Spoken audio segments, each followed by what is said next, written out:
Okay, in this video we'll talk about sleep. Let's first start talking about the stages of sleep. When you're awake and alert going about your day, the EEG will show beta waves, and that'll be low amplitude and high frequency. So low height, but going really fast. And then when you're laying in bed and you're awake, but your eyes are closed, you're starting to rest, the EEG will show alpha waves, and this will be high amplitude and low frequency. So big height, but like going slowly.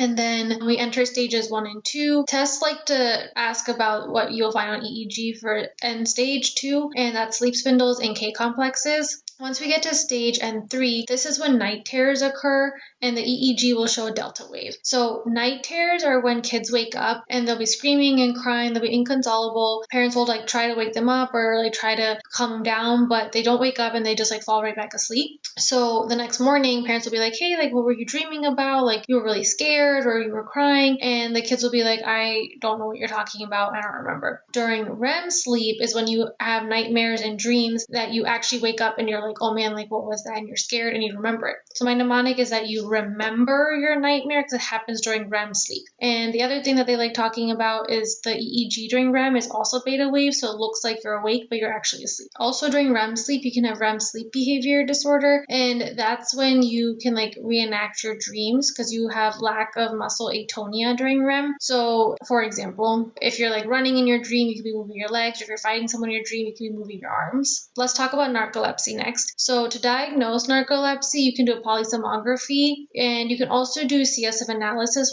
which will show decreased orexin or hypocretin 1. People with narcolepsy have delayed REM sleep latency, and that just means that they get to REM sleep right away. It doesn't take them very long to get to REM sleep when they have decreased REM latency. This is also seen in depression. With narcolepsy, they can also have something called cataplexy, which is when they have sudden loss of muscle tone with increased emotion. So if they're angry, happy, whatever it may be, they kind of just fall to the ground because they lose muscle tone. People with narcolepsy will also have excessive daytime sleepiness because they're not getting restful sleep. To treat narcolepsy, you give them modafinil. And to treat the cataplexy specifically, you can give them sodium oxybate. Also in narcolepsy, they can have hallucinations when going to sleep and when waking up. So if you have hypnopompic hallucinations, those are the hallucinations they have while waking up. And hypnagogic hallucinations occur when they're going to bed. Next, let's talk about restless leg syndrome. So this is when people have an urge to move their legs because they have this uncomfortable feeling, and that goes away once they move them. This can occur if they have iron deficiency anemia. And the treatment for this is pramipexole, which is a dopamine agonist.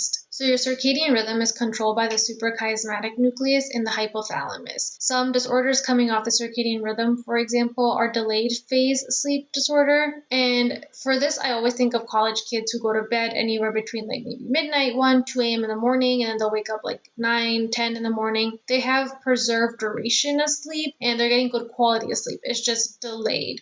Similarly, advanced sleep phase disorder, I think of elderly. They get tired earlier in the night, maybe they go to bed at 8 p.m. and then they wake up really early in the morning around 5 a.m. But again, they're rested, they have good quality and duration of sleep. It's just that their circadian rhythm is moved earlier. And this is in contrast with shift work disorder. For example, they're not necessarily getting restful sleep. For example, residents on call or doing a week of nights. That's not how they normally function. It's not when they necessarily want to go to sleep or wake up. So they're not getting restful sleep or good duration or good quality. Let's talk about obstructive sleep apnea. So again, you can diagnose this with polysomnography, and you're going to have more than 15 episodes of apnea during an hour of sleep. These patients will complain of excessive daytime sleepiness, impaired concentration, irritability, low mood because they're just not resting well. And risk factors for this are obesity. If the question says that the neck circumference is more than 17 centimeters, that's a big clue. Young children can also have obstructive sleep apnea, and they don't necessarily have to be obese to have obstructive sleep apnea. Their tonsils can be hypertrophied, and because that's narrowing their airway, they can have OSA as well. So if that's happening, they usually will surgically remove their adenoids, and that should relieve their symptoms. Lastly, let's talk about insomnia. The definition of this is having symptoms for at least 3 days a week for at least 3 months. And the treatment for this is lifestyle changes, so decreasing caffeine intake, only going into your room and laying in bed if you're actually sleepy, so kind of training yourself, not being on your phone or your laptop right before bed,